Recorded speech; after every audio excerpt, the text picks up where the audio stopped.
The snow fell in thick, silent clumps against the windshield of my broken-down Honda, each flake a tiny mockery of the Christmas lights that twinkled from every house on this godforsaken street. Everyone else was inside, warm, loved, wanted. I sat in the driver's seat, my breath fogging the glass, my fingers numb despite being wrapped around my phone. The engine had died 20 minutes ago, and with it, any illusion that this day could get worse. I was wrong. My hands trembled as I scrolled through my contacts, searching for Sarah's number through tears that made the screen blur. Sarah, my best friend. The only person who might still answer on Christmas Eve after what had just happened. After Marcus had thrown my suitcase onto the front lawn, after he'd told me to get out, after his mother had stood in the doorway with that satisfied smirk while her son informed me that our marriage was over. "You're not enough, Emma," he'd said, his voice cold as the snow now accumulating on my car. "You've never been enough. My mother was right about you from the beginning." The diamond ring I'd worn for 3 years felt like a noose around my finger.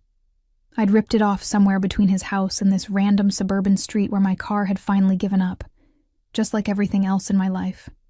I found the contact labeled Sarah Emergency and typed with shaking fingers, "Please. I need help. Car broke down. Nowhere to go.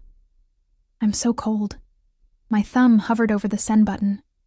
Pride whispered that I should figure this out myself, that I shouldn't burden anyone on Christmas Eve. But desperation was louder, screaming that I was alone in a dead car in a snowstorm with $17 in my checking account and no family within 300 miles. I pressed send. The message showed as delivered. I waited, watching the screen, willing those 3 little dots to appear that would mean Sarah was typing back. Nothing. The cold was seeping through my thin coat, the only one I'd grabbed in my rushed, humiliating exit. My teeth began to chatter. 5 minutes passed. 10. The phone's battery showed 12%. Then it rang. But it wasn't Sarah's name on the screen. It was just a number, one I didn't recognize. Local area code. Maybe she was calling from someone else's phone? I answered. "Sarah? You have the wrong number." The voice that came through was male, deep, with an edge that made something in my stomach tighten. Not threatening, exactly, but authoritative, the kind of voice that expected to be obeyed. "But you said you need help." My heart dropped. "I'm so sorry, I thought I was texting my friend, Where are you?" The question was direct, allowing no room for my apologies. I blinked at the snow-covered street sign barely visible through the storm. Maple Street? Near the corner of... I can't see. I'm sorry, Don't hang up. Something in his tone made my finger freeze over the end call button. "Is your car running?" "No, it died. I should really... What kind of car?" "A Honda." "But listen, this was a mistake. I'm sorry to bother. Color?" "What?" "The color of your car." Each word was measured, patient but firm. In the background, I heard other voices, muffled, and then what sounded like car doors closing. "Silver. But you don't need to..." "Stay on the line. Someone's coming." My blood ran cold for an entirely different reason. "What? No, I can't. I don't know you. I'm not..." "You texted asking for help in a snowstorm on Christmas Eve. Either accept it or freeze." The bluntness should have scared me. Instead, something in the certainty of his words made me feel, for the first time in hours, like someone actually saw me, saw that I was in trouble, saw that I mattered enough to help. "I can't pay you," I whispered, hating how pathetic I sounded. "For a tow or whatever. I didn't ask for payment." A pause. "What's your name?" "Emma." Emma. The way he said it, slow and deliberate, made it sound like he was memorizing it. "I'm sending a car to your location. My driver will bring you somewhere warm. You can decide what happens next when you're not dying of hypothermia." "I don't understand why you're..." "Because you asked. Simple. Final." "The car is black. SUV. License plate ending in 447. Don't get in any other vehicle. Understood?" The specificity of the instruction should have terrified me. This was how horror movies started. Naive woman gets into stranger's car, never seen again. But Marcus's words were still echoing in my head. "You're not enough. You've never been enough." And the snow was falling harder now, the temperature in my car dropping by the minute, my phone down to 8% battery. What did I have left to lose? Okay, I heard myself say. 15 minutes. Keep this line open. And he stayed. He didn't speak much, but I could hear him there, the sound of his breathing, occasional murmured conversations with others in what sounded like Italian or maybe Greek, the hum of an engine. It was strangely comforting, that invisible tether to another human being while I sat alone in the dark. "Why are you being kind to me?" I asked into the silence, not expecting an answer. Everyone deserves help when they ask for it. A pause. "Even on Christmas Eve. Especially on Christmas Eve. Are you religious?" A low sound that might have been a laugh. "Not particularly, but I understand what it means to be left out in the cold." Before I could process that, headlights swept through my rear window. A massive black Escalade, pristine despite the snow, pulled up behind my pathetic Honda. The license plate read 7th 4447. "They're here," I whispered. "I know." "Marco will help you." The driver's door of the SUV opened, and a mountain of a man stepped out.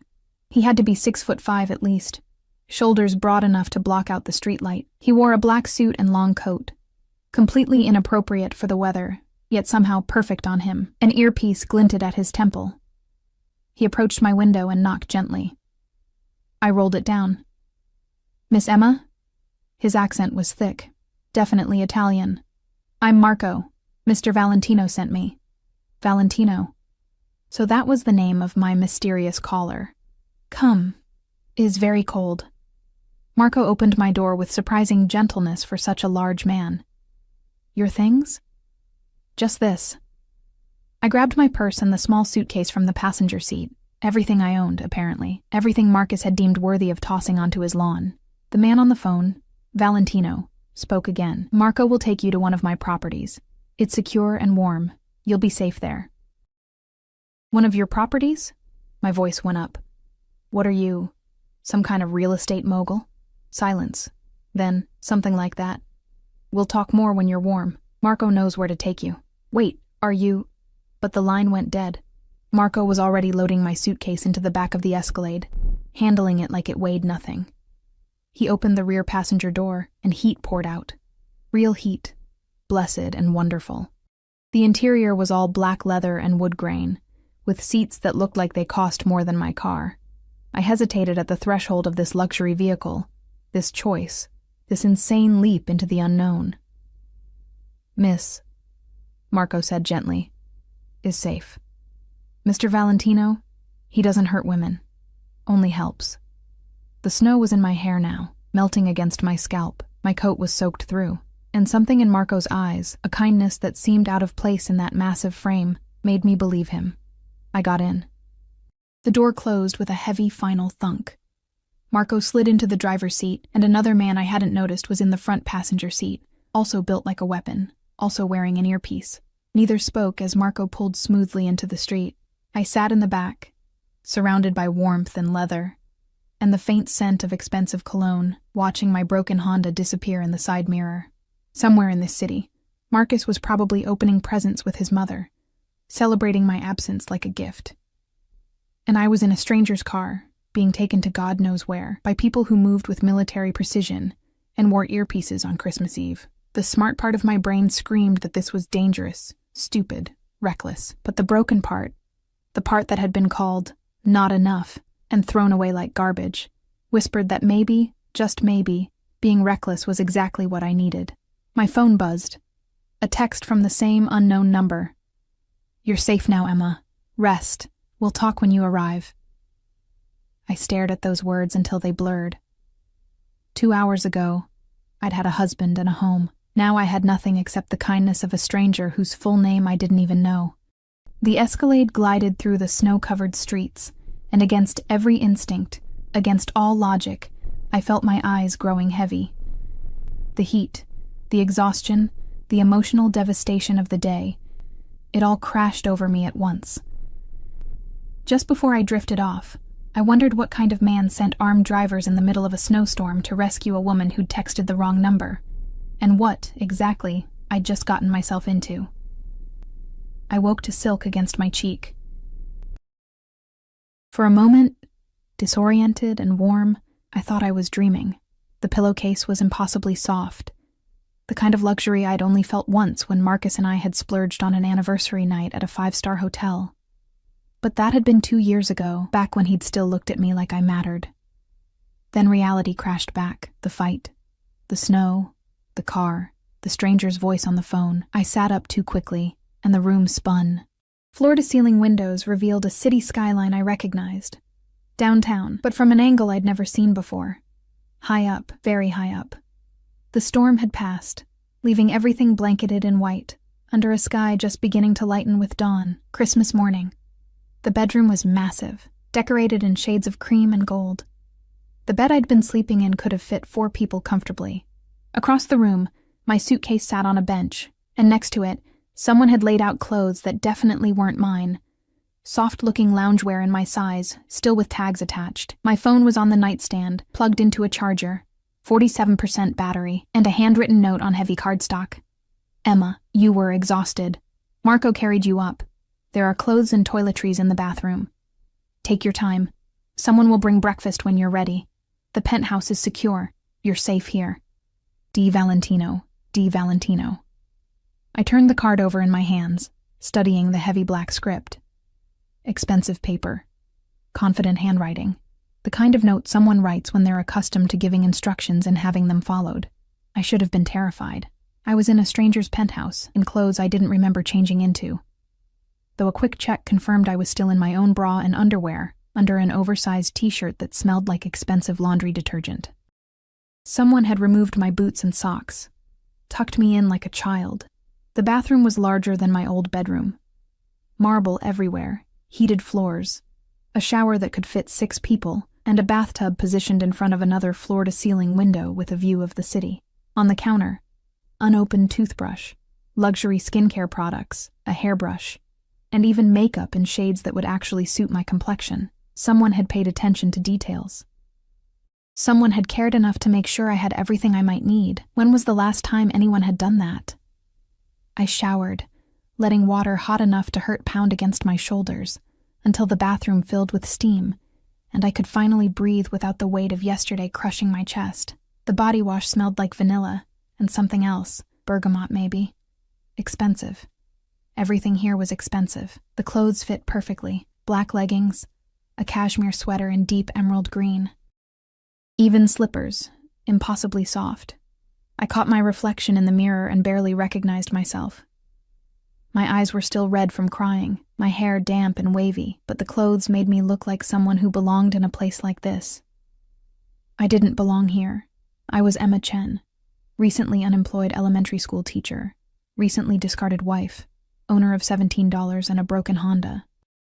I belonged in a studio apartment with IKEA furniture, not a penthouse that probably cost more per month than I made in a year. But I was here, and I was warm. And for the first time in months, maybe years, I wasn't trying to make myself smaller to fit into someone else's idea of who I should be. A soft knock on the bedroom door made me jump. "Miss Emma?" Marco's accented voice, gentle despite his size. "You are awake? There is breakfast." I opened the door to find him standing there in a different suit, charcoal gray today, looking like he'd already been awake for hours. Behind him, a woman in her 50s with kind eyes and an efficient demeanor waited with a covered tray. "This is Rosa," Marco said. "She manages Mr. Valentino's household. She brings food." Rosa smiled warmly and said something in rapid Italian. Marco translated. "She says you are too thin. She will fix this." Despite everything, I almost laughed. "Tell her thank you. For the clothes, too. And for all of this." More Italian. Then Rosa patted my cheek with maternal affection, before bustling into the room to set up breakfast on a small table by the window. The smell made my stomach growl. Fresh bread, coffee, eggs, fruit. When had I last eaten? Yesterday's breakfast, before Marcus's mother had arrived and everything had fallen apart. "Mr. Valentino, he will be here soon," Marco said. "He asks if you are comfortable with this, or if you prefer more time." My heart kicked against my ribs. After everything, I was finally going to meet the man who'd sent his people to rescue me, the man whose voice had kept me tethered in the darkness. "I'll meet him," I said, surprised by how steady my voice sounded. Marco nodded with approval. Good. He is curious about you. Curious? I repeated. Why would he be curious about me? I'm nobody.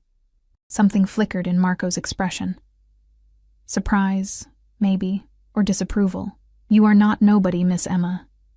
Mr. Valentino, he does not help nobody. He helps people who deserve help. Before I could process that, he and Rosa left, closing the door with a soft click. I sat at the table, looking at the spread of food that was probably worth more than my weekly grocery budget used to be. Through the window, the city was waking up. Families were probably opening presents, making pancakes, being normal. And I was waiting to meet a man who casually owned penthouses and sent armed drivers in snowstorms. I was halfway through the best scrambled eggs I'd ever tasted when I heard voices in the other room. Low, male, speaking in Italian. Then footsteps, measured and confident, approaching the bedroom. Another knock. But this time, the door opened before I could respond. He stepped into the room, and every coherent thought evaporated from my mind. D. Valentino. Dante, I would learn later, looked nothing like I'd imagined. I'd pictured someone older, maybe balding, with the soft edges of wealth and comfort. Instead, he was young, early 30s at most, with dark hair precisely cut and eyes so dark they were almost black. He wore a black suit that had definitely been tailored to his body. A white shirt open at the collar, no tie. Simple. Devastating. But it wasn't his looks that made my breath catch. It was the way he carried himself. Absolute authority wrapped in perfect control. He moved like violence was always an option, but never a necessity. Like he'd never had to raise his voice to make people obey. And he was looking at me like I was the most interesting thing he'd seen in years. Emma. My name and his voice, in person, was even more affecting than it had been on the phone. You slept well? I stood up too quickly, nearly knocking over my coffee. Yes. Thank you for everything. The room, the clothes, the food. I don't know how to sit. Not a command exactly, but close. Finish your breakfast. He moved to the chair across from me, and I noticed for the first time that Marco had followed him in, stationing himself by the door like a sentinel. Another man in a suit stood in the hallway, partially visible. Always surrounded by security, I realized. Always protected. What kind of businessman needed that level of security on Christmas morning? Dante leaned back in his chair, studying me with an intensity that made me feel exposed, despite being fully clothed. Tell me what happened yesterday. I don't want to burden you with Emma. The way he said my name made it impossible to deflect. Tell me. So I did. I didn't mean to. Didn't plan to. But something about his stillness made the words pour out. I told him about Marcus, about his mother who'd hated me from day one, about the growing distance, the cruel comments, the way I'd become invisible in my own marriage, about coming home yesterday to find his mother there, bags packed, and Marcus's cold declaration that I wasn't enough, that I'd never been enough. Dante's expression didn't change throughout my story, but something in his eyes went very dark when I mentioned being thrown out in the snow. He put his hands on you? The question was quiet. Dangerous. No. He just told me to leave, threw my suitcase out. Where is he now? The shift in his tone made my skin prickle. I don't know. His house, probably. Why? Dante was silent for a long moment, then stood and walked to the window, his hands in his pockets. Against the backdrop of the city, he looked like he owned it. Maybe he did. You texted the wrong number, he said. Do you know whose number you actually reached? My mouth went dry. No. He turned back to me, and in the morning light, I could see details I'd missed.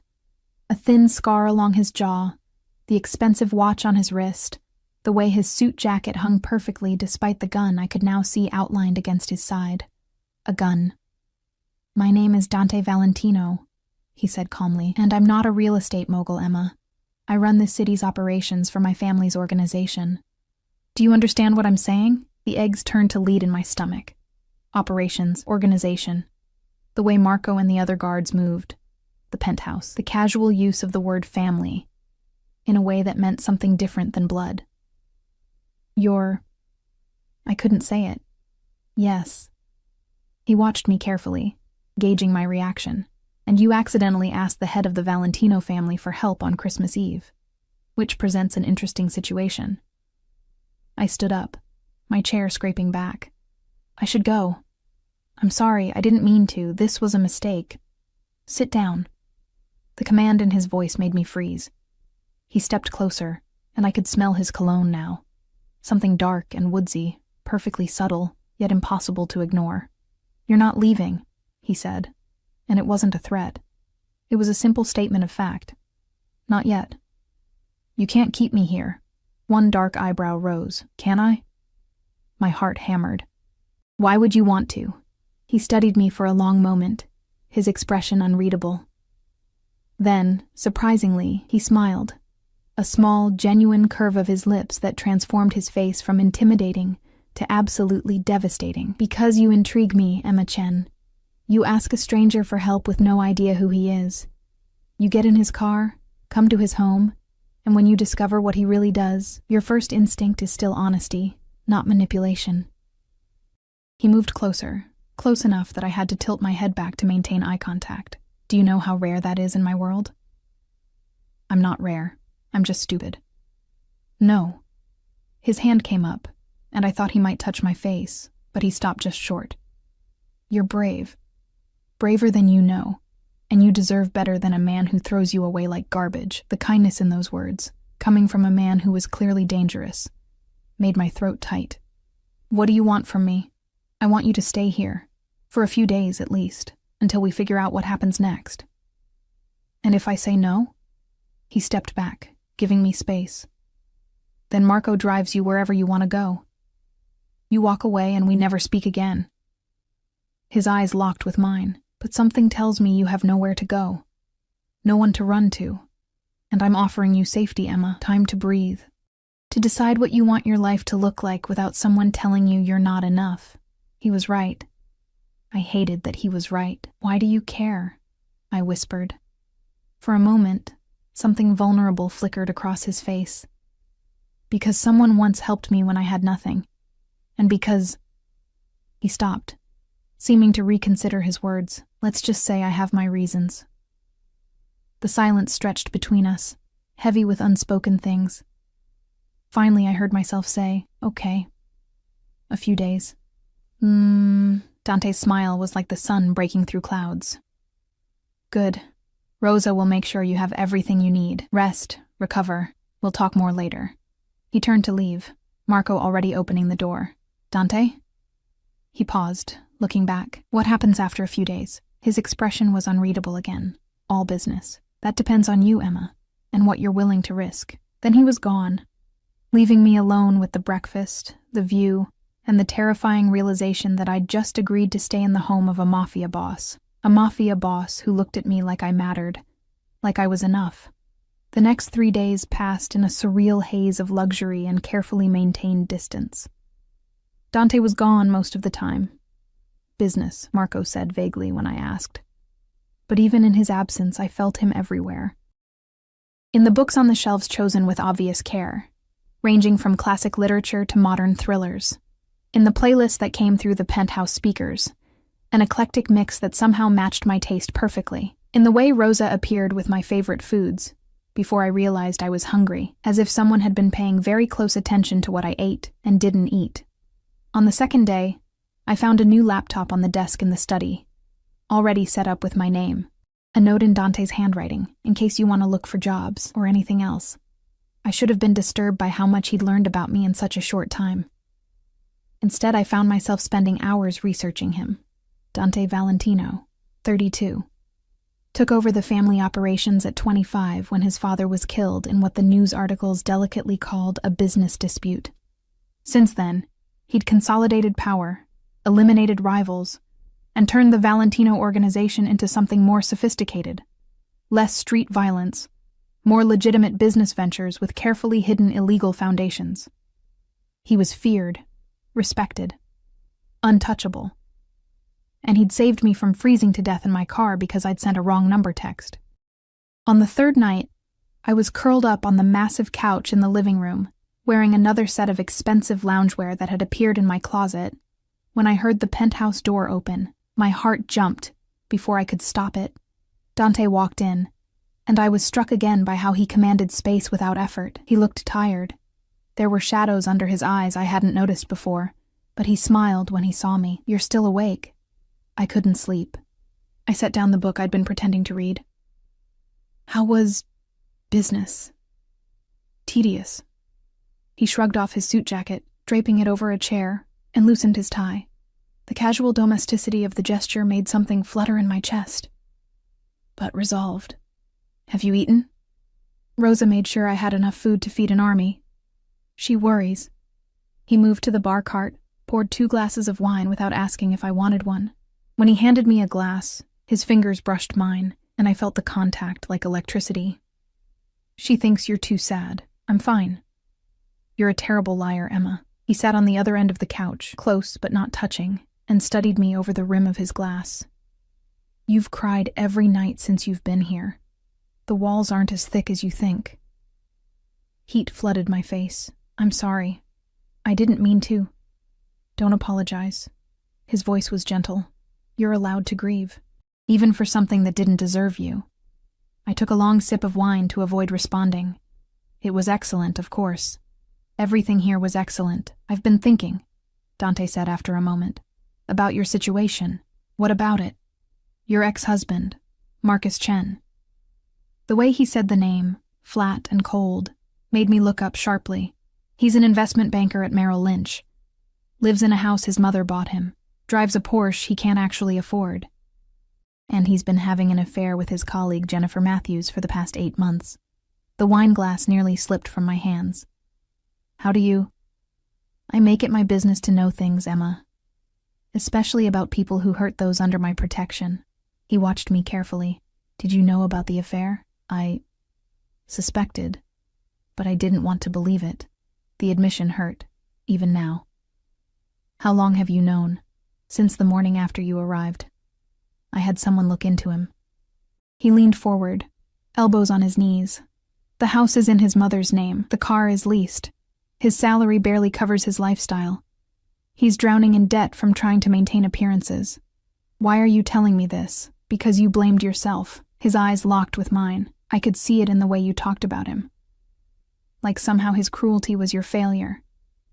"But Emma, he's a weak man playing at being successful. And when that facade started cracking, he needed someone to blame." "You were convenient." The words should have felt like vindication. Instead, they just made me feel hollow. "It doesn't matter now. He's gone. I'm here. And in a few days, I'll need to figure out what comes next. What if you didn't have to leave?" I blinked at him. "What?" Dante set down his wine glass and turned to face me fully. "Stay. Not as a guest. As something more permanent." My heart was suddenly beating too fast. "I don't understand. I have a proposition for you." He spoke carefully, like he'd rehearsed this. "My life requires certain appearances, social events, business dinners, situations where having a partner is advantageous. You need security, stability, time to rebuild your life. We could help each other. You want me to pretend to be your girlfriend?" The words came out sharper than I intended. "I want you to be safe, protected. And yes, occasionally appear at my side when necessary." He reached out slowly, giving me time to pull away, and took my hand. His thumb brushed across my knuckles, and I shivered. "In exchange, you live here. Anything you need, it's yours. No one touches you. No one hurts you. Ever again." It sounded like a fairy tale, a dark, dangerous fairy tale. "Why would you do this?" "Because I can. Because I want to." His grip tightened slightly. "Because from the moment I heard your voice on that phone, asking for help in the snow, something in me recognized something in you. And I don't ignore those instincts, Emma. They've kept me alive this long. This is insane." "Yes. I barely know you. You'll learn." He smiled, that devastating smile that made him look younger, less dangerous. "And I'll learn you. Isn't that what people do? Normal people. Not—" I gestured vaguely at the penthouse. At him. At the impossible situation. "Not this." "You're right. Normal people let women freeze in snowstorms because it's not their problem. Normal people don't care about strangers. He stood, pulling me up with him, and suddenly we were very close. I'm not normal, Emma. I'm never going to be normal, but I keep my promises. And I'm promising you that if you stay, you'll never feel worthless again. I should have said no. Should have run. Should have recognized this for what it was. A powerful man collecting another possession, dressing up ownership in pretty words.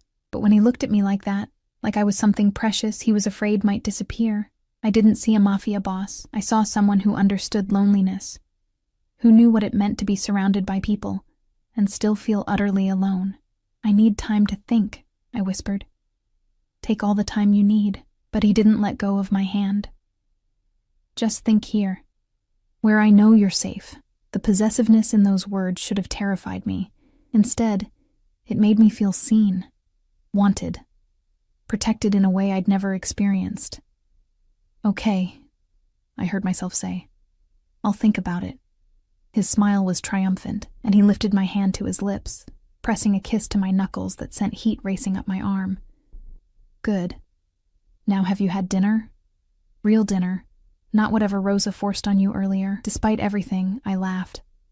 I'm not hungry. Liar.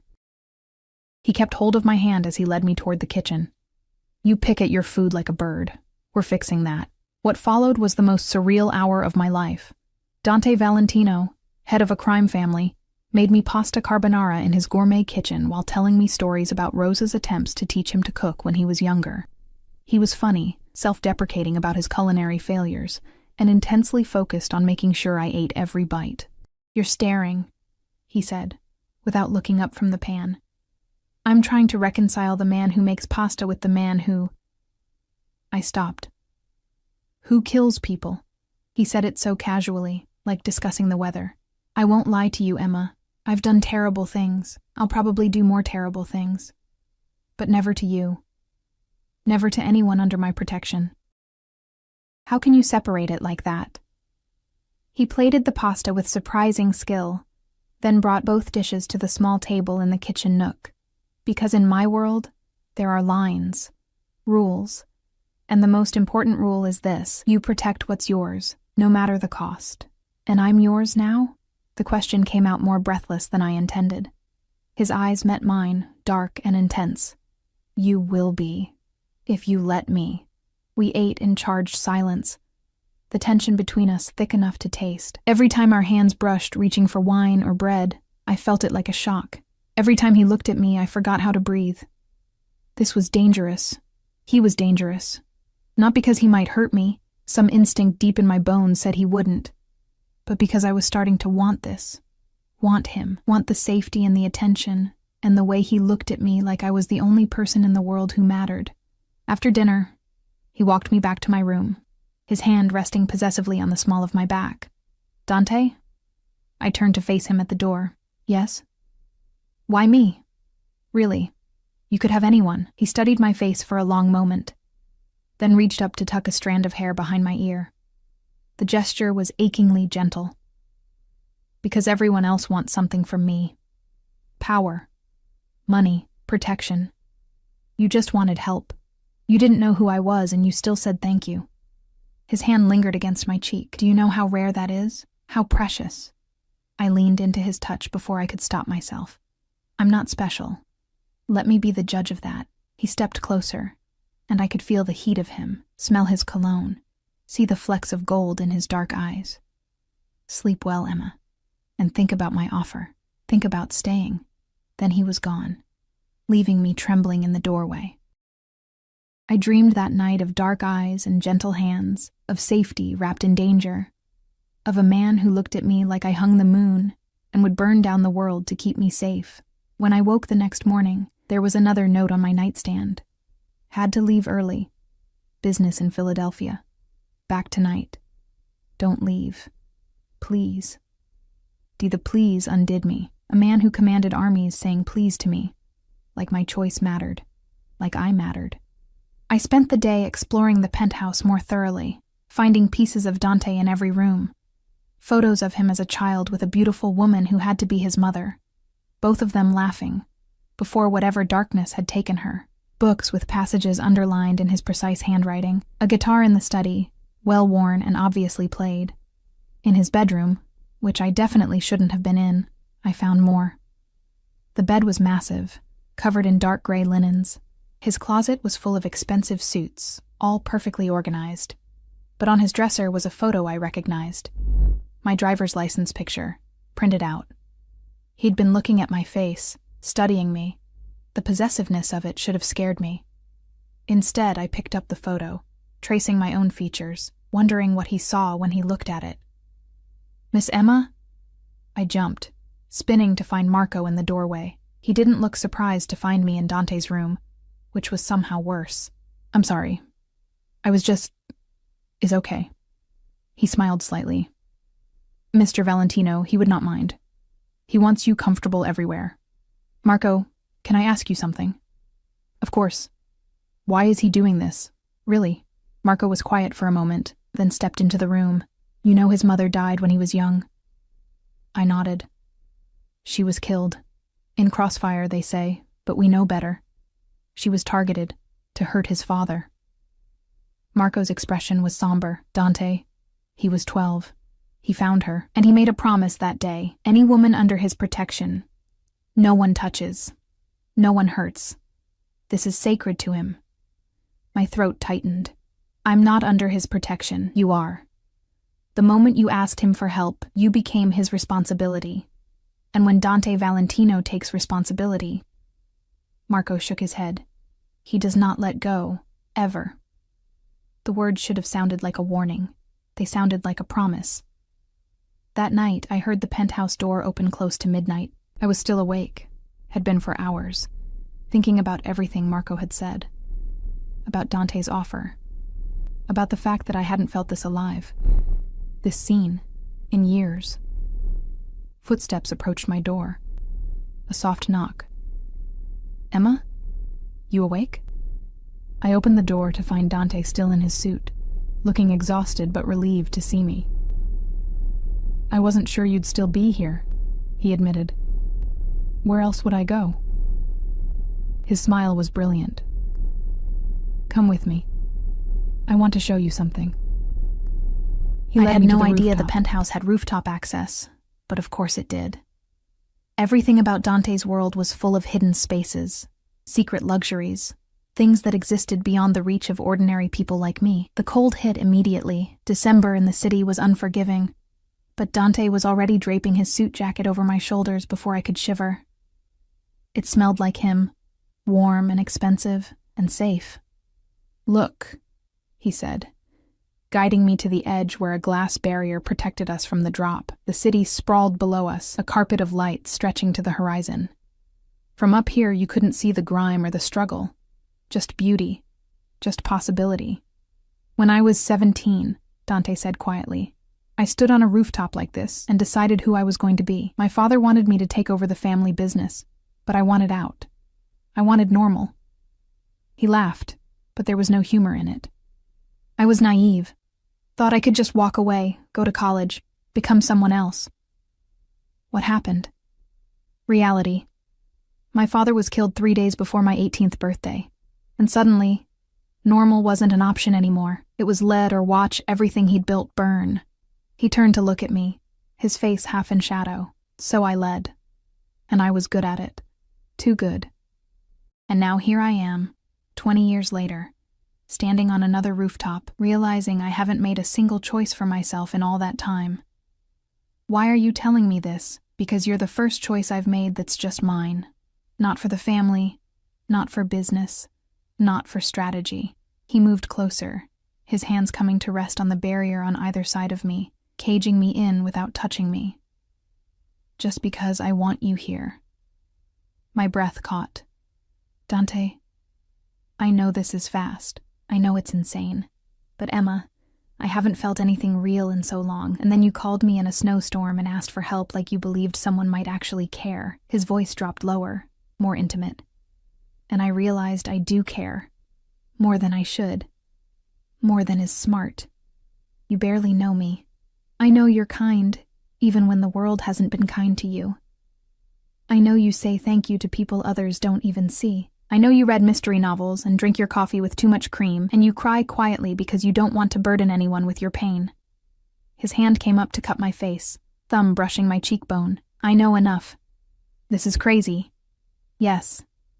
You're dangerous. Yes. I should run. But you won't. It wasn't arrogance. It was certainty. And worse, he was right. I wouldn't run. Couldn't run. Because standing there with his jacket around my shoulders and his hands framing my face and the city spread out below us like a promise, I felt something I hadn't felt in years. I felt alive. What do you want from me? I whispered. Everything. His forehead touched mine, and I could feel his breath against my lips. Your mornings, your laughter, your tears, your trust. I want you to stay, Emma. Not as a guest, not as some arrangement. I want you to stay because you want to be here. With me. I'm not brave enough for this. You're the bravest person I know. You survived being told you weren't enough and you're still standing. Still fighting. His lips brushed my temple, achingly gentle. Let me fight for you now. Let me show you what it's like when someone chooses you every single day. I should have said no. Should have recognized this for the beautiful trap it was. A powerful man who was used to getting what he wanted, wrapping his desire in poetry and promises. But when I looked up into his eyes, I didn't see manipulation. I saw the same desperate loneliness I felt. The same hunger for something real in a world full of pretense. Okay, I breathed. I'll stay. The smile that broke across his face was like sunrise. Yeah? Yeah. But Dante, I need you to understand something. I put my hand on his chest, feeling his heartbeat strong and steady under my palm. I'm not good at this. I don't know how to be with someone like you. I'll probably mess up, say the wrong thing, not fit into your world. My world can adjust. He covered my hand with his. And you don't have to be good at anything except being yourself. That's all I want. What about the appearances, the business dinners and social events? We'll figure it out together. Marco can teach you what you need to know. Rosa will help with clothes and etiquette, but Emma... He tilted my face up to his. None of that matters as much as this. As you saying yes, then he kissed me. It was gentle at first, testing, giving me room to pull away. But when I didn't, when I rose on my toes and pressed closer, he made a sound low in his throat and deepened the kiss. His hand slid into my hair, angling my head, and I forgot about the cold, forgot about everything except the heat of him and the way he kissed me like I was oxygen and he was drowning. When we finally broke apart, both breathing hard, he rested his forehead against mine again. Stay with me tonight, he said. Not, I just want to hold you. Want to wake up knowing you're still here. It was too fast, too intense, too everything. I nodded anyway. His bedroom was as impressive as the rest of the penthouse, but I barely noticed the details. I was too focused on the way he watched me as I sat on his bed, the way he removed his tie and cufflinks with practiced efficiency, the way he moved like a predator even in this intimate space. I should change, I said nervously. There are things in the closet. Help yourself. He disappeared into the bathroom, and I heard water running. The closet held more of the expensive loungewear that kept appearing. But also, my breath caught, lingerie. Beautiful, delicate things in my size, still with tags. Had he bought these hoping I'd stay? Or was this just how his world worked, everything prepared, everything perfect? I changed into a silk pajama set, dark green to match my eyes, and was perched on the edge of the bed when he emerged from the bathroom wearing only sleep pants, his chest bare. I'd known abstractly that he was built, but seeing him like this, the lean muscle, the few scattered scars that told stories I didn't know yet, the way he moved with unconscious grace, made my mouth go dry. Come here, he said softly, pulling back the covers. I slid in beside him, and he immediately pulled me close, my back to his chest, his arms secure around my waist. The intimacy of it made my eyes burn. When was the last time someone had just held me? When was the last time I'd felt safe enough to let my guard down? Tell me something, he murmured against my hair, something you've never told anyone. Why?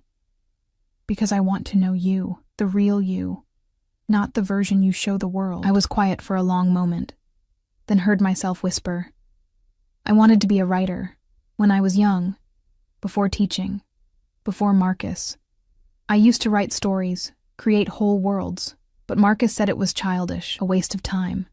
So I stopped. Dante's arm tightened around me. You'll write again, whatever you want. I'll make sure you have the time, the space, everything you need. You can't just fix everything with money and power. Watch me. He pressed a kiss to my shoulder. What else? What makes you happy? I don't know anymore. Then we'll figure it out together. Another kiss. This one to the nape of my neck, and I shivered. I'm going to learn everything about you, Emma. Every fear, every dream, every secret. And I'm going to make sure you never doubt your worth again. That's a big promise. I don't make promises I can't keep. I turned in his arms to face him, and in the dim light from the city filtering through the windows, his face was softer, younger. What about you? What do you want? You. This. Something that's mine. Not because I took it, but because it was freely given. His hand traced down my arm, leaving goosebumps in its wake. I've spent my whole life taking, Emma, building an empire on fear and power, but you're the first thing I've wanted that I can't just claim.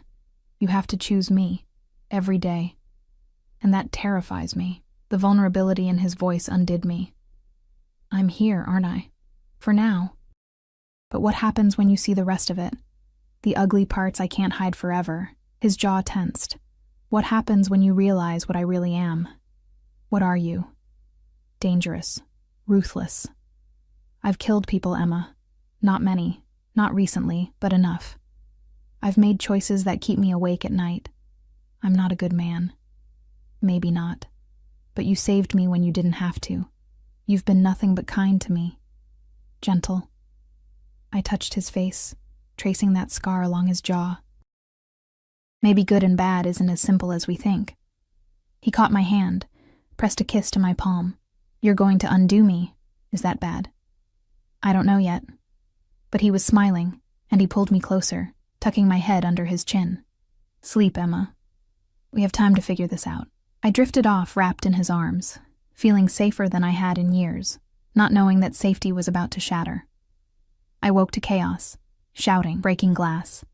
Dante's body suddenly gone from beside me, replaced by cold sheets. My eyes snapped open to find the bedroom door open, light flooding in from the hallway, and voices raised in rapid Italian. Then Dante appeared in the doorway, and the sight of him made my blood run cold. He'd pulled on jeans and a t-shirt, but what terrified me was the gun in his hand and the expression on his face, cold, lethal. Nothing like the gentle man who'd held me last night. Stay here, he commanded. Lock the door behind me. Don't open it for anyone except Marco. What's happening? Someone tried to breach the building. They're contained, but... He stopped, his expression shifting to something I couldn't read. Emma, I need you to trust me right now. Whatever you hear, whatever happens, stay in this room. Understood? I nodded, mute with fear. He crossed to me in 2 strides, cupped my face, kissed me hard. I will keep you safe, I promise. Then he was gone, the door closing with a heavy click. I locked it with shaking hands. The sounds from beyond the door were muffled but terrifying. More shouting. A single gunshot that made me flinch and cover my mouth to keep from screaming. Then silence. Heavy and wrong. Minutes crawled by like hours. Finally, a knock. Emma, it's Marco. You can open the door. I recognized his voice and fumbled with the lock. Marco stood there with another guard, both looking grim but unharmed. Behind them, I could see people moving in the living room, cleaning something off the floor. Was that blood? Where's Dante? He's handling the situation. He wants you to stay here, but Marco hesitated. There's something you should know. The men who tried to break in, they were asking for you by name. My stomach dropped. What? We're still finding out. But Mr. Valentino is questioning one of them now. Marco's expression was apologetic. It's not something you should see, but I was already moving past him, down the hallway, following the sound of voices to a door I'd never noticed before. It was slightly ajar, and through it, I could hear Dante speaking in a tone I'd never heard from him, flat, emotionless, terrifying in its calm. "I'll ask one more time. Who sent you?" I pushed the door open. The room was some kind of office, but the furniture had been shoved aside. In the center, a man knelt on the floor, his face bloody, his hands zip-tied behind his back. Dante stood over him, gun held loosely at his side, looking at the man like he was nothing, like he was already dead. Then he saw me, and his expression transformed. First shock, then fury, then something that looked almost like shame. "Emma, get out of here." He said they were asking for me. My voice was surprisingly steady. "Why?" The man on the floor laughed, a wet, pained sound. "You really don't know, do you, sweetheart? Your husband, ex-husband, he owes a lot of people a lot of money. Gambling debts, bad investments, and when he couldn't pay, he offered something else as collateral." The room tilted. "What?" "You." The man spit blood onto the floor. Said his pretty little wife would be worth something to the right buyer. We were just coming to collect. The world narrowed to a pinpoint. Marcus had sold me. Actually sold me like property to pay his debts. Dante moved so fast I barely saw it. His fist connected with the man's face, and the crack echoed through the room. "You came into my home, tried to take what's mine. You understand what that means, Dante?" My voice sounded distant to my own ears. "Did you know? About Marcus?" He turned to me, and I saw the truth in his eyes before he spoke. "I found out 3 hours ago. I was handling it. Handling it how? However necessary. No apology, no softening. This was the real Dante Valentino, the one who ran a criminal empire, the one who made people disappear, and I should have been horrified, should have run, should have seen this for what it was, a world of violence I didn't belong in. Instead, I looked at the man on the floor who'd come to abduct me, who worked for people who thought they could buy and sell human beings, and I felt something cold settle in my chest. "What are you going to do with him?" I asked. Dante studied me carefully. "That depends on you. On me.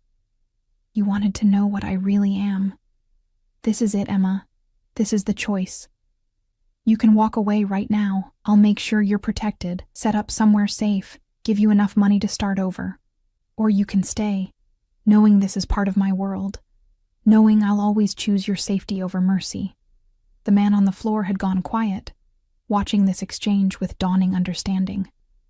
I thought about Marcus, throwing me out in the snow, selling me to pay his debts. I thought about 3 years of being told I wasn't enough, of shrinking myself to fit his vision. I thought about waking up in Dante's arms, feeling safe for the first time in forever. "I'm staying," I said. Dante's eyes flashed with something dark and possessive. "You're sure?" "I'm sure."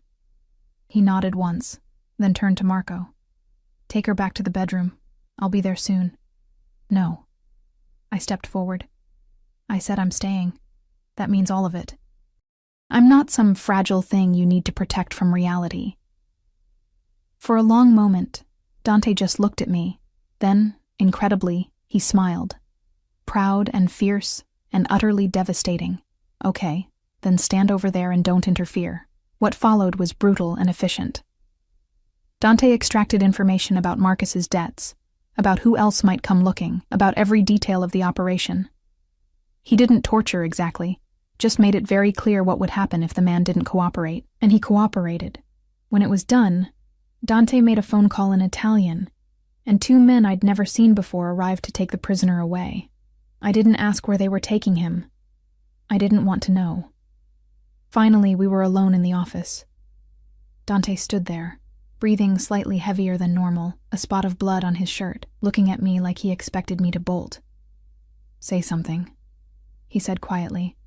"You need to change your shirt. There's blood on it." He barked out a surprised laugh. "That's what you're focused on? What do you want me to say? That I'm scared? I am. That this is insane? It is." I moved toward him, and he went very still. "But I'm also tired of being the victim in my own story, and you're offering me a chance to be something else. Someone stronger. This isn't strength, Emma. It's darkness. Maybe I need a little darkness. I stopped in front of him, close enough to touch. Maybe I'm tired of being the good girl who gets thrown away. His hands came up to frame my face, thumbs brushing my cheekbones.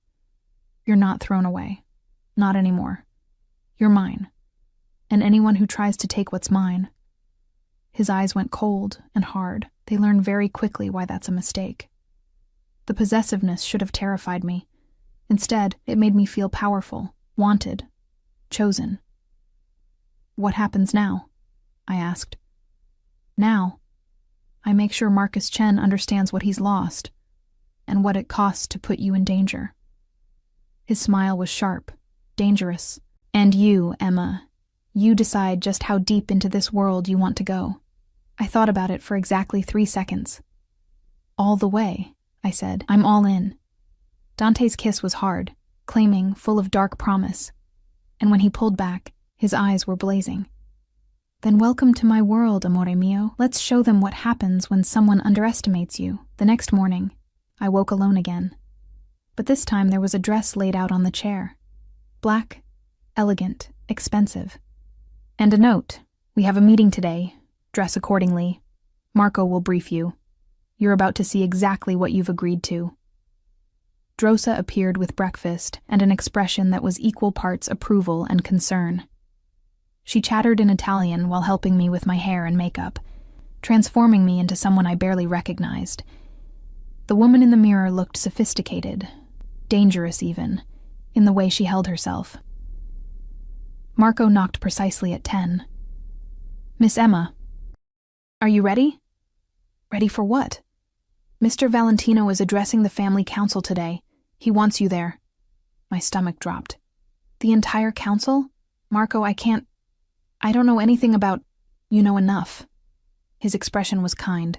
You know who you are to him. That's all that matters. The meeting was held in a restaurant Dante apparently owned, closed to the public, with guards at every entrance.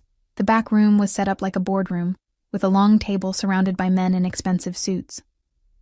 They all stood when Dante entered, and I realized with a start that I was walking beside him, his hand possessive on the small of my back. Every eye in the room tracked to me. Gentlemen, Dante said, his voice carrying effortless authority. This is Emma Chen. She's under my personal protection, which means she's under the family's protection. Anyone who touches her answers to me directly. Are we clear? A murmur of assent rippled through the room. An older man at the far end, silver-haired, sharp-eyed, spoke up. With respect, Dante, bringing an outsider to a council meeting. Emma isn't an outsider. She's family. Dante's tone brooked no argument, and this meeting concerns her directly. He guided me to a chair, then remained standing. What followed was the most surreal hour of my life. Dante laid out the situation with Marcus's debts, the attempted abduction, the network of people who'd been involved. Names I didn't recognize. Amounts of money that made my head spin. Marcus Chen gambled away $300,000, Dante said. Money he didn't have, and when his creditors came calling, he offered his wife as payment. This insult, this violation, happened on our territory, which makes it our business. What do you propose? The silver-haired man asked. Total financial destruction. Dante's smile was cold. His accounts frozen, his credit destroyed, his job terminated. I've already spoken to his superiors at Merrill Lynch. By the end of the week, Marcus Chen will have nothing. Not his house, not his car, not his reputation. He'll understand what it means to lose everything. And the creditors who accepted his offer, another man asked, already being handled. They'll wish they'd never heard Emma's name. The casual efficiency of it made my skin prickle. This was Dante's world, where fortunes were made and destroyed with a phone call, where lives were ruined as casually as ordering coffee, and he was doing it all for me. After the meeting, as the others filed out, the silver-haired man approached us. Up close, I could see the family resemblance. He had Dante's eyes. Uncle Carlo, Dante said. This is Emma. Emma, my Uncle Carlo. He manages our legitimate operations. Carlo studied me with shrewd eyes. You've made quite an impression on my nephew. He's never brought anyone to a council meeting before. I didn't ask him to destroy someone's life for me, I said quietly. No. But you didn't ask him not to either. Carlo smiled slightly. That shows wisdom. In this family, we protect our own. Always, you'll learn that. After he left, I turned to Dante. Your uncle doesn't trust me. He doesn't trust anyone. It's kept him alive this long. Dante pulled me close, right there in the empty meeting room. But he will trust you. They all will. Because you're mine. And that makes you untouchable. What if I don't want to be untouchable? What if I want to be useful? His eyebrows rose. Useful how? You said this was a partnership. That means I contribute something, right? I'm not just some trophy you parade around. I took a breath. I was a teacher. I'm good with people, good at reading them, good at making connections. Use that. Dante looked at me for a long moment, then smiled, genuine and warm. You never stop surprising me. All right. We have a charity gala next week. Legitimate donors, politicians, people who need to believe we're respectable. You'll come with me. Help me navigate the social waters. I can do that. I know you can. He kissed my forehead. But first, we deal with your ex-husband. 3 days later, I stood in front of Marcus's house. His mother's house, I corrected myself, with Dante beside me and Marco waiting in the car. The for sale sign on the lawn was new. So were the legal notices taped to the door. You don't have to do this, Dante said quietly. I can handle this without you. I need to see him. Need him to see me. I straightened my shoulders. I need him to know I'm not the woman he threw away anymore. Dante nodded and rang the doorbell. Marcus answered, and the shock on his face when he saw me was worth everything. He looked terrible. Unshaven, rumpled, with dark circles under his eyes. Behind him, I could hear his mother's shrill voice demanding to know who was at the door. Emma? His voice cracked. What are you... You can't be here. I have a restraining order. No, you don't. Dante's voice was cold. You tried to file one. It was denied. Just like your appeal on the house foreclosure. And your lawsuit against your former employer. Marcus's face went white. Who the hell are you? Dante Valentino. He let the name hang in the air, watched recognition and terror dawn in Marcus's eyes. And I'm the reason your life is falling apart. You can't. This is illegal. I'll go to the police. You'll do nothing. Dante stepped forward, and Marcus actually flinched. You sold your wife to pay gambling debts. You put her in danger. Do you understand what that means in my world? I didn't. I never meant for anyone to actually... You meant every word. You valued her at the price of your debt, and not a penny more. Dante's voice could have cut glass. So I decided to show you what real value looks like. Emma is worth more than you'll earn in your entire pathetic life. More than your mother's house, your car, your reputation. She's priceless. And you threw her away. I stepped forward, and Marcus's eyes locked on me. Emma, please. Tell him this is crazy. We can work this out. I made a mistake. You told me I wasn't enough, I said quietly. For 3 years, you made me feel small and worthless and invisible. You let your mother treat me like garbage, and then you literally sold me to criminals. I shook my head. There's nothing to work out, Marcus. You made your choice. I'm sorry. I'll make it right, I swear. You can't make this right, but you can learn from it. I looked at the house, at the life I'd once desperately wanted to be part of. It looked small now, shabby. Goodbye, Marcus. I turned and walked back to the car, Dante's hand finding mine. Behind us, I heard Marcus start to shout, then his mother's voice joining in, but it all faded to background noise. In the car, Marco was smiling. You did good, Miss Emma. I searched for the word. Free. Dante pulled me close. You are free. Free to be whoever you want to be. The charity gala was everything I expected and nothing I feared. I wore a gown Dante had bought me, deep emerald silk that made my skin glow. And I worked the room like I'd been born to it. I made senators laugh, charmed donors, and remembered everyone's names, and through it all, Dante watched me with pride and possessiveness that made my skin heat. You're a natural, he murmured during a slow dance. They love you. They love the idea of taming the dangerous Valentino with a sweet schoolteacher. I smiled up at him. Let them think that. We know better. His hand tightened on my waist. Do we? I'm not taming you, Dante. I'm choosing you. Every dangerous, complicated, beautiful part of you.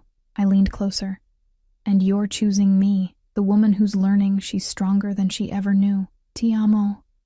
He whispered against my hair. I love you, Emma. I didn't plan this. Didn't expect this. But you've become essential to me, my heart stuttered. I love you too. Even though this is insane and too fast and probably a terrible idea. The best terrible idea I've ever had. He kissed me there on the dance floor, in front of senators and socialites and everyone who needed to see that Emma Chen belonged to Dante Valentino and he belonged to her. 6 months later, I stood in the same penthouse, but it felt different now. It was ours, filled with my books alongside his, my terrible attempts at cooking in the kitchen, photos of us scattered throughout. I'd started writing again, and my laptop sat open on the desk with the beginning of a novel that Dante read every night, offering feedback that was surprisingly insightful. I'd also started working with Carlo, helping manage the charitable foundations that laundered, legitimized, Carlo insisted, the family's money. I was good at it. Good at reading people, at making connections, at seeing opportunities others missed. Rosa had become like a mother to me. Marco was my constant shadow and unexpected friend. The family had accepted me not because I was Dante's woman, but because I'd proven I could hold my own in their world. And Dante loved me with an intensity that still took my breath away. Protective to the point of obsession, possessive in ways that should have bothered me but instead made me feel cherished. He knew every inch of my body, every corner of my heart, every dream I'd ever had. Thinking hard? His voice came from the doorway. I turned to find him watching me, still in his suit from whatever meeting he'd been in. Thinking about Christmas Eve, a year ago. When you texted the wrong number, he crossed to me, pulling me into his arms. Best wrong number in history. I was so scared, so lost. And now? I looked up at him. This dangerous, complicated man who'd saved me, and claimed me and loved me. Now I'm home. His kiss was deep and thorough, full of promise. When he pulled back, there was something in his eyes I'd learned to recognize, mischief mixed with intensity. I have something for you. He pulled a small box from his pocket. My breath caught. Dante, it's not what you think. Well, not exactly. He opened it to reveal a key. This is the key to a bookstore downtown. Small place, lots of potential. I bought it. For you. What? Why would you? Because you mentioned once that you'd always wanted to own a bookstore, somewhere quiet and full of stories, somewhere that was just yours. He pressed the key into my hand. It's yours now. Do whatever you want with it. Run it, renovate it, burn it down and start over. Your choice. Tears blurred my vision. You remembered that? I remember everything you tell me. His thumb brushed away my tears. You've given me so much, Emma. You've made my life mean something beyond power and territory. Let me give you dreams back. I kissed him with everything I had, pouring a year's worth of love and gratitude and joy into it. When we finally broke apart, I was laughing and crying at once. There's one more thing, he said. Open the box fully. Beneath the key, nestled in velvet, was a ring. Not flashy or ostentatious, but perfect. An emerald surrounded by diamonds, elegant and timeless. I know we've done everything backward, Dante said. Lived together before dating, said I love you before I knew your middle name. But I want to do this right. Emma Chen, will you marry me? Will you be my wife, my partner, my home? The word yes was on my lips before he finished asking. Yes, 1,000 times yes. He slid the ring onto my finger, perfect fit, of course, and kissed me until the city lights blurred outside the windows and nothing existed except us. Later, wrapped in his arms in our bed, I thought about the woman I'd been a year ago. Broken down in a snowstorm, texting a stranger for help, believing she wasn't enough. That woman was gone. In her place was someone stronger, braver, loved beyond measure. What are you thinking? Dante murmured sleepily. That wrong numbers sometimes lead to exactly where you're supposed to be. His arms tightened around me. Always, amore mio, always. And as I drifted off to sleep, safe and warm and chosen, I knew that some mistakes were actually the best decisions you never meant to make. Christmas morning would come tomorrow, but I already had everything I needed. I had love. I had purpose. I had a man who looked at me like I hung the moon and would burn down the world to keep me safe. And most importantly, I had myself back. Stronger, fiercer, and finally enough. Just as I was. Just as I'd always been.